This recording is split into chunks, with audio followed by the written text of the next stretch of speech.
Alright, this is MeatCannon here again. This time I have slightly more clothing, but still not a lot.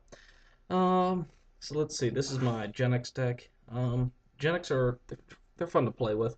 The only problem that I have with them is that they're slow to get cards on the field. They're fast to get them to your hand, but they're slow to get to the field. Um, so I mean, swarming is kind of a problem, but the thing that I like about them is their synchros are really strong. You got like locomotion, which whenever it's synchroed, you get your opponent's monster with the highest attack. You got like Vindicate, which cannot be attacked, and if it destroys an opponent's monster, it does other shit. I forget exactly what it does. So I mean, like the synchros are really strong, but the actual cards themselves aren't, which is why I run a creature swap because you got like cards like 200 attack that are like will either help you special or help like you get your Genex controller, which is the main card in the deck, because that's what you need to synchro everything to your hand, and they have really low attack, so you play that creature swap, boom, you got a higher monster, and your opponent has that shitty one. So, I'll just get to the deck profile then. Alright, first, we got Blacklist Soldier and Void the Beginning. He was limited, but now he's not. I'm really happy for that because this card is super badass. The only reason why I run him in this deck, he's the only card that I have in this deck that is not a Genex. It's just that, like I said earlier, it's hard to swarm the field. He's a special summon, so boom. Then you got Genex Army. Now, he's good because you can get cards like Vindicate out. Actually, you can't because he's not wind, but I mean, like Locomotion he helps with, and other things like that because he is a 5-star. No, no, wait, he's 6. I lied. Furnace is 5. Anyways, whenever he's tribute summon using a Genex monster, you can destroy one card on the field. Helps for back row. You got Furnace. You can normal summon this card if you have a Genex controller out on the field. So that's nice because you don't need to sacrifice. And the main reason why I have them is that we can get Thermal Genex out, which I will show you later. You have 3 Genex remotes.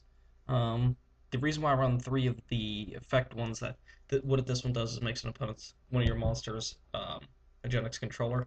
So you can make this one a Genex controller. Boom, you can normal summon first on the next turn. I run the effect monster for the sole purpose of Genex Neutron because Genex Neutron is one effect tuner. Genex Controller is an effect monster, so I run one Genex Controller. You have 3 Neutrons, which is one of the best searchers in the game, I feel like, because tuners are super prime, and he has 1800 attack, so he is powerful. He can hold his own. He's a 4-star, so he helps. And he's really good if you already have a Genex Accelerator on the field. Now, I run 3 because, like I said, it's hard to swarm with this deck. But with this, whenever a monster is added to your hand, you can special it. So that's great with Genex Neutron because you can search special and then use like a Waboku or something to hold off that turn, and the next turn play another card and synchro for a high monster. Power Cell. For the main problem of Genex Accelerator, it's weak. This one gives him 500 attack and all other Genex monsters. So that's prime, and he has 1700, so I mean, he's pretty good himself. 2 Genex Searcher. It's what its name says, searches. You have Genex Crusher. He's pretty much a stall card, 2000 defense. What you do is you flip him face up, so it'll be in face up defense on your next turn, and every time you summon a dark monster, which is pretty much all Genex, except for, let's see, Neutron and a few other ones, you can destroy one card on the field. Changer. I only run 1 because of Hydrogenics. Make your Genex controller a water type. Boom, you got Hydro. Oracle. It's a 1-star tuner. Also Stardust. Overseer. I like this card a lot because it helps you flood. You play this special level 3, so I mean, he's a tuner himself, so I mean, you can synchro right there for 5-star. Crusher adds a level 4 to your hand. And then Planner. This one adds a level 3 to your hand. Genex effect, of course. Now in Magic and Trap. Dark Hole, Heavy Storm, Reborn, Book of Moon, Staples. Vortex. 2 MSTs. You can have 3 now, but 3 is way too many. It ends up being a dead draw, and that's a huge pain. 2 double summons. Help just one. Like I said, the creature swap, so we can get rid of your little Genex Overseer with only 200 attack, or your Genex Crusher with 800 attack. Mirror Force, Tarancha, Solemn, Staples. 7 tools. 3 Waboku. I use Waboku over any other trap, like negate trap card, because Waboku, let's say the Heavy Storm, you can chain it Waboku, because all the other cards have to be activated during the battle phase. Waboku does not. You can activate it during any time. So that's really nice. So you can chain it. That's why I want to run Waboku. Bottomless, Compulse. Their Bottomless is becoming staple now. I see decks all the time without Compulse, and I have no idea why, because, I mean, if you got like your Neutron out there and boom, they Dark Hole, you can Compulse your Neutron back to your hand, get another tuner out. Sakurutsu, just help protect those weak monsters. Time Machine, that's like in case you have a Genex Controller, because Genex Controller only has 14.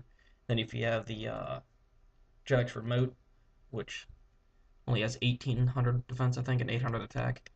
If it's destroyed, you can Time Machine it, so you can still Synchro next turn. And then Call the Haunted.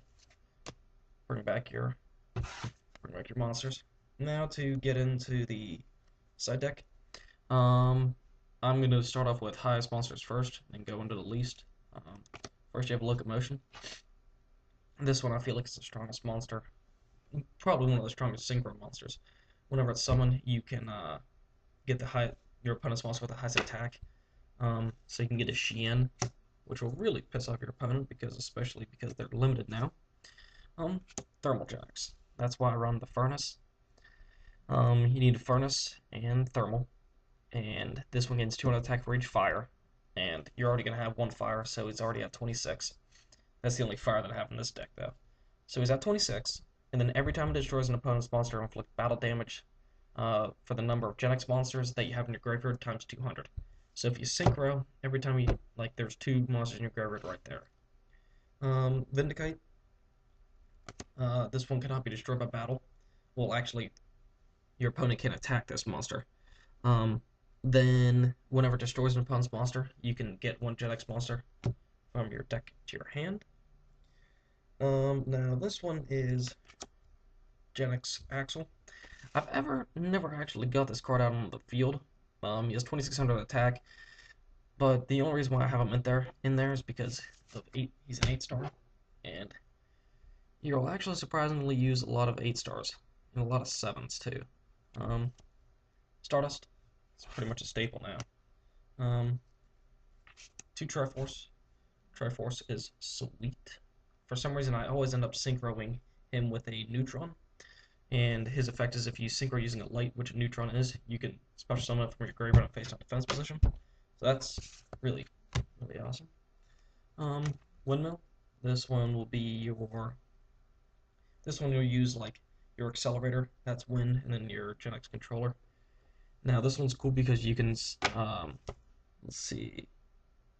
300 attack for each face down spell and trap, and then you can send 1 card to your hand to destroy 1 spell and trap card on the field. So that's nice. Help clear up the field. Hydrogenics, I only run 1 because, well, you only have 1 changer, and there's no water types in this deck. And then Geogenics. This one's cool because it's a 6-star, 2800 defense.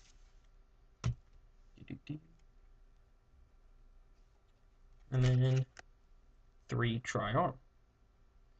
600, 6-star, 2400 attack. Pretty good.